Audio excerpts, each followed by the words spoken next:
이번 주 가장 관심을 끄는 이벤트는 역시 CPI일 것 같은데요. 최근에 재미있는 통계가 있어서 가져와 봤습니다. 채권 투자하신 분들은 올 한 해 유독 CPI 발표 날에 마음고생을 많이 하셨을 것 같습니다. 이 그래프를 보시면 흥미로운데요.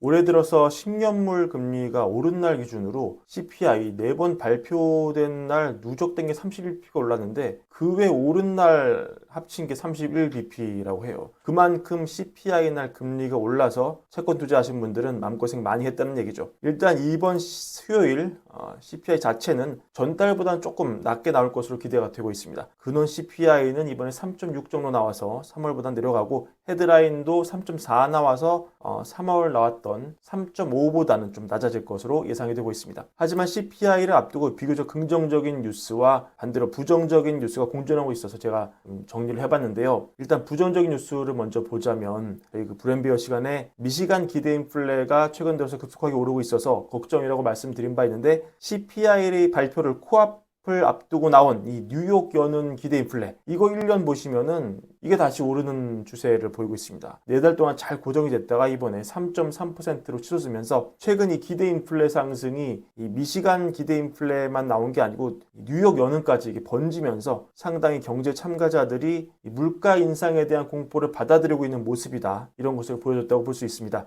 하지만 앞으로 수치를 좀 긍정적으로 볼 수 있는 데이터도 최근에 찾아볼 수가 있었죠. 대표적으로 이거 들 수 있을 것 같습니다. 4월 기준 만하임 중고차 도매 가격 지수 3월 이거 보시면은 3월 대비 많이 떨어진 것을 볼 수 있고요. 전년 대비해서도 1년 전 대비 14% 하락한 최종 198.4 기록하면서 적어도 상품 측면에서는 디스인플레 구조가 나오고 있다는 것을 다시 한번 보여주는 그런 데이터가 되었습니다. 이런 걸 종합한 지금 경제학자들의 의견 좀 들어보면은 제가 서두에 CPI 예상치는 이미 말씀드린 바 있고 결국 우리의 관심은 이런 데이터들이 종합적으로 금리에 어떤 영향을 미칠 것이냐 이것일 텐데요. 관련해서 로이터의 최근 서베이를 하나 가져와 봤는데 이렇게 기대 인플레가 올라가는 추세지만 이 CPI의 데이터가 전달 대비해서는 예상치가 좀 줄었다. 이런 방향에 좀 더 주목을 하는 것 같아요. 그래서 9월 금리 내 예측치를 보니까 어떻습니까, 여러분? 이 108명 중에 70명이 약 3분의 2가 9월에 금리를 내릴 것으로 보고 있고 지난달 조사에서 9월 금리나 베팅한 사람이 절반 정도였으니까 좀 늘었다고 볼 수 있죠. 그러니까 이런 겁니다.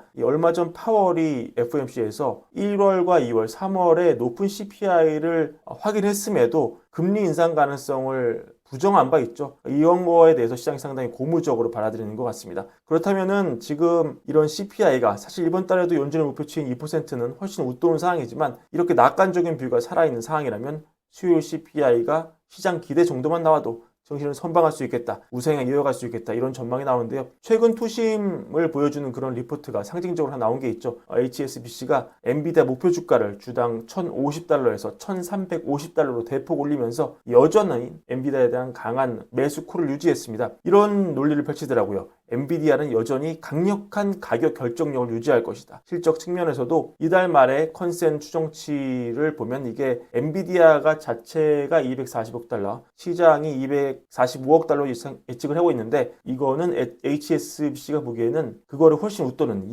260억 달러 매출을 기록할 것으로 보고 있다. 이렇게 전망을 하면서 엔비디아에 대한 강한 사랑을 보여줬습니다.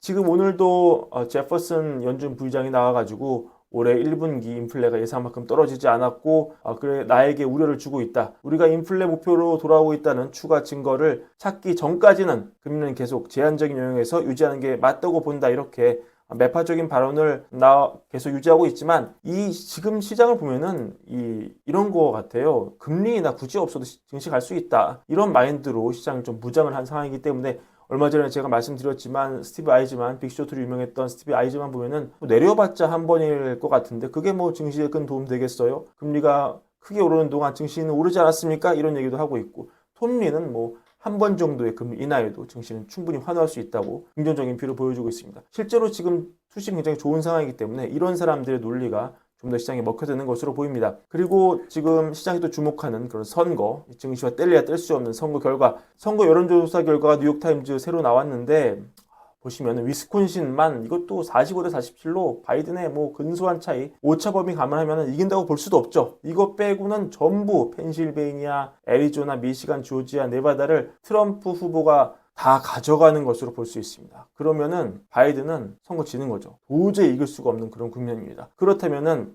지금 바이든, 옐런 아마도 2분기 좀 체력을 아껴두고 있는 모양새인데 본격적으로 3분기에 지금 채권 발행액 자체도 3분기에 늘거든요. 3월에 이 원기옥처럼 길을 모으다가 폭탄처럼 돈을 쓸 수 있다. 이런 논리가 실제 월가에서 나오고 있습니다. 그렇기 때문에 시장이 이런 정부의 재정 확대 측면에서의 증시 상승도 상당히 기대를 하는 것 같고요. 그리고 이 서비스 분야의 소비가 끊이지 않고 미국 경제가 떠받쳐질 것이다. 그런 데이터도 꾸준히 나오는데 사실 금리만 보자면 이 오토론 금리 보세요. 굉장히 많이 올랐죠. 8%를 넘다가 지금 살짝 하회하는 모습인데 다른 거 보시면은 뭐 모기지 금리 말할 거 없고 크레딧 카드 금리 이거 보시면 20%가 넘는 그런 가파른 모습 보이고 있습니다. 사상 최고치라고 하는데 근데도 여전히 지금 데이터를 보면은 미국 성인의 36%는 이 신용카드 빚을 갚기 위한 최소 저축보다 오히려 신용카드 빚이 많은 그런 상황을 보이고 있습니다. 이 비율이 역대 최고라고 합니다. 36%가. 그리고 미국 성인의 상당수가 지금 38%가 올해 빚이 늘어나지만 계속 돈을 쓸 거다. 그럼 어디에 쓸 건데 니네? 여행에 27%, 엔터테인먼트, 뭐 콘서트 가고, 스포츠 경기 보고, 극장 가고, 뭐 공연 보고 여기에 13%, 또 외식에 14%. 그러니까 미국은 소비에 나란 거예요, 정말. 빚을 내서 돈 쓰고 달러를 발행해 메꾼다.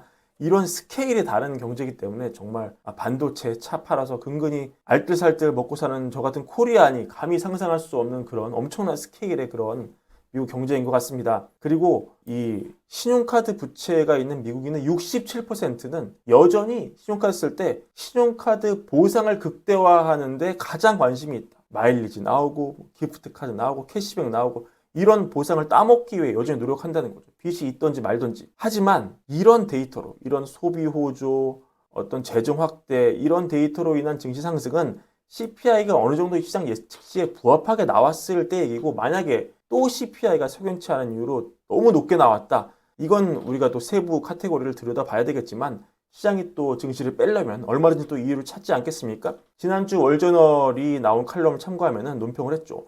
미국 증시가 다시 사상 최고치 부근에 근접을 했지만 이번 랠리가 조금 다를 수 있다. 왜냐면 증시 자체가 너무 올라서 너무 오른 것 자체가 악재다. 앞으로 몇 달 동안 만약 시장이 벽에 부딪힌다면 그건 경제에 문제가 있는 게 아니라 시장이 스스로 증시를 너무 올려서 만들어낸 것일 수 있다. 이렇게 분석을 하고 있고요.